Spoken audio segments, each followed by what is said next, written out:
It was a crisp autumn morning in the quiet cul-de-sac of Maplewood Lane, but the air crackled with tension thicker than the fog rolling off the nearby lake. The neighborhood, a postcard of suburban perfection with its manicured lawns and cookie-cutter homes, was about to become a battleground.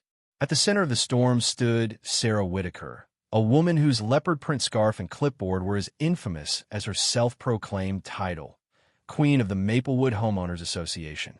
Across the street, leaning against his matte black Chevy Silverado, was Ethan Caldwell, a former Marine turned carpenter whose easy smile hid a steely resolve. What started as a petty dispute over a pickup truck parked in Ethan's own garage would spiral into a suburban saga of power, pettiness, and poetic justiciar war that would leave the neighborhood forever changed. Sarah wasn't just the HOA president. She was its heart, soul, and iron fist. She'd rewritten the bylaws in a font that screamed passive aggression, each rule a testament to her obsession with control. No unsightly vehicles could be visible from the street. Holiday decorations had to stick to a palette of beige, sage, and a shade of maroon so dull it could make you cry. Garage doors couldn't stay open past 90 seconds unless you were fetching a small dog or groceries. Sarah enforced these edicts with the zeal of a dictator, her glitter pen warnings slipping under doors like subpoenas from a suburban gulag. To her, Maplewood Lane was a kingdom, and she was its unchallenged ruler. Ethan, though, wasn't the type to bow. He'd moved into the old Thompson house 6 months earlier, turning the rundown place into a gem with fresh siding and a polished porch. His Silverado, a 2020 model with oversized tires and a custom paint job, was his pride and joy. He parked it in his garage, door open while he unloaded lumber for a new project, never imagining it'd spark a war. But Sarah saw that truck as a personal affront, a four-wheeled rebellion against her beige utopia. It wasn't just a vehicle. It was, as she'd later scream in court, an ideology of chaos. The trouble started small. A note on Ethan's door in 72-point font. Improper vehicle classification. Correct? Immediately. Then came noise complaints for his power tools, though he only worked during approved hours.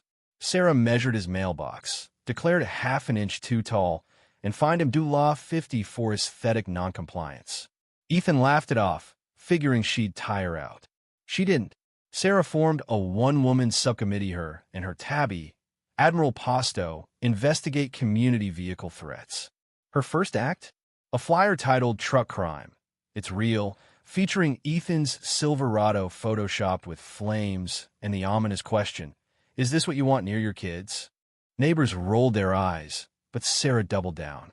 She called 911 8 times. The first call claimed a suspicious man loitering in a garage with a tactical vehicle. The dispatcher clarified, "Ma'am, that's a homeowner with a toolbox." By call 4, she reported Ethan Rev-VY-ing a potential assault truck. The officer who arrived found him sanding a bookshelf and laughed so hard he nearly dropped his radio. Call 7 was the tipping point. Sarah followed Ethan to Home Depot, filmed him buying mulch, and called 911 from the parking lot, whispering he's transporting suspicious soil matter. Security footage showed her hiding behind a potted plant, narrating like a low-budget spy. The police flagged it as harassment. Ethan, patient but not spineless, started documenting everything. Cameras went up. Voicemails were saved, Sarah's voice hissing, "Your truck will meet its maker." When she tried to find him, do law 500 for garage-based intimidation. He filed a complaint with the city. He wasn't alone. 2 neighbors, fed up with fines for overly festive pumpkins and aggressive lawn grass, joined him. The HOA's annual meeting, usually a snooze fest of stale donuts, became the stage for Ethan's counterattack. Armed with a lawyer, a projector, and a 27-slide deck titled Sarah, A Study in Suburban Tyranny, he laid it all bare. Slide 1. Parking ban crime. Slide 14. Fake 911 calls, real consequences. Slide 27. Meet Admiral Paz, HOA Vice President. The room erupted. A vote was called. Sarah was ousted, her cat vomiting on the snack table as she screamed about a smear campaign. But Sarah wasn't done. Defiant, She hung a red banner from her window. "Don't let trucks turn us into trash VY Lee." She filed a city complaint, claiming Ethan ran a commercial garage, her EVY Denke a blurry photo of him installing shelves. The city clerk scribbled LOL on the file. Undeterred, Sarah launched Operation Curb Watch, distributing laminated flyers urging neighbors to report oversized autos or suspicious man-grunting. She gave Ethan's garage a 1 out of 5 for terrorist decor, while rating her own a hoarder's paradise of expired cat food, a perfect 5 for patriotic elegance. Then came the cement incident. Ethan came home to a wet slab poured at his driveway's base, a post-it note reading, courtesy of the HOA Beautification Committee. His Ring camera caught Sarah, in a reflective vest, directing 2 teens she'd hired off Craigslist with subway coupons. The city declared it illegal obstruction. Worse, the cement was mixed wrong, forming a lumpy lip that nearly totaled Sarah's Prius when she backed over it. Ethan offered a ramp. She sent a cease and desist in glitter gel pen. The neighborhood buzzed with gossip, but behind closed doors, a rebellion brewed. Tom Heller, the HOA treasurer and a retired teacher with a love for oatmeal cookies, called a secret meeting. No Sarah, no Admiral Pause, just 6 board members, 2 angry neighbors, and a plate of lemon squares. "She's turned this into garage wars," Tom whispered, pouring decaf. Linda, Fine du La 84 aggressive wind chimes, clutched her EVY Denke folder. Doug, cited for a Halloween bat with googly eyes, shook his head. They hatched a plan. Use Sarah's own bylaws against her. Article 9. Section 3B allowed for the expulsion of any board member guilty of harassment or irrational conduct. It was her silver bullet. The plot thickened when Rachel Kim, Sarah's deputy, flipped. Tired of spray painting, no loitering on bird baths, and proofreading Sarah's anti-truck manifestos, Rachel snapped after being fined for planting unapproved lavender. She handed Ethan a thumb drive with internal emails, including Sarah's Operation Shutdown, a plan to shame Ethan with fake noise alerts, and a parody kids book, Saw the Big Bad Truck Who Broke the Rules Saw. Ethan laughed so hard he nearly fell off his porch. The showdown came at the next HOA forum, themed Neighborhood Order and Patriotic Compliance. Sarah was mid-slide on dangerous garage configurations when Tom stood. "We have a motion." Her face froze. Ethan, in a tuxedo for maximum flair, unveiled the Sarah dossier, the drone she flew to spy on him, the cement stunt, the glitter pens bought with HOA funds. Rachel wore a shirt reading Lavender Lives Matter. Tom played a 90-second montage of Sarah's Ring cam moments set to Saw a Ride of the Valkyrie Saw. Neighbors roared. Popcorn was passed. The vote was 47-1 to remove Sarah. Admiral Pause cast the lone no. Sarah stormed out, screaming about voter fraud, but the law was closing in. The DA subpoenaed her emails, exposing forged signatures on bylaws and a chaos spreadsheet, tracking neighbors' suburban defiance. In court, the EVY Denke was damning.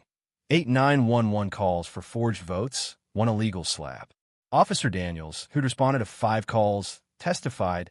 Each time, it was just Ethan with plywood or a dog bowl. "I brought rookies to show them a fake call." Sarah, representing herself after firing her lawyer, read a letter titled "Saw My Struggle Against Truck Tyranny Saw." The judge cut her off. "This is a criminal case, not a soap opera." Guilty on all counts. She was fined due law $10,000, banned from the HOA for life, and sentenced to 100 hours of community care VY, suffixing the driveways she'd terrorized. Sarah's fall was Shakespearean. Her lawn wilted. Her book club ghosted. Admiral Pause defected to Ethan's porch, curling up under a sign reading, "Even your cat's done with you." Her house went up for sale, the listing dripping with spite. Charming home with bold leadership energy. Minor driveway imperfections. Not haunted. Teens live-streamed the open house, joking about the lumpy cement art.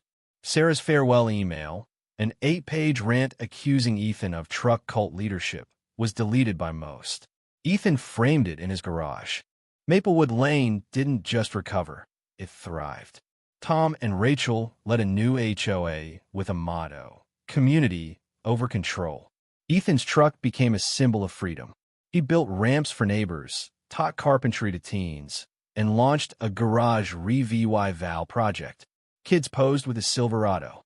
A neighbor knitted a flag for its antenna. The alley where Sarah's drone crashed became Freedom Corner, with a bench shaped like a tailgate. And in a final twist, the city named a lane Sarah's Way, dedicated to overreaction, cement, and petty compliance. Sarah, now in a rural nowhere with no HOA, tried to sue over the sign. The city's reply? It's a free country, Sarah.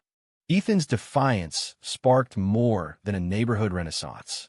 His TikToks went viral, landing him a book deal for Saw Cemented, How a Garage War Changed My Life Saw. It hit the 6 in humor nonfiction. He started Neighbors First, a nonprofit helping others fight rogue HOAs, with volunteers in 38 states. Sarah's Way became a landmark, boosting property values. Sarah, meanwhile, faded into obscurity, her blog replaced by a candle-making site. Her last act, a letter threatening a new HOA, was met with 3 words: "Please don't, Sarah." So what do you think? Was Ethan a hero for standing his ground? Or did he escalate a feud that could have been ignored? Should Sarah have been punished harder, or was public humiliation enough? Have you ever faced an HOA tyrant or a neighbor like Sarah? Drop your stories below. Hit that like button if you cheered for Ethan, and subscribe for more tales of suburban showdowns. Let's keep the conversation rolling. Whose side are you on?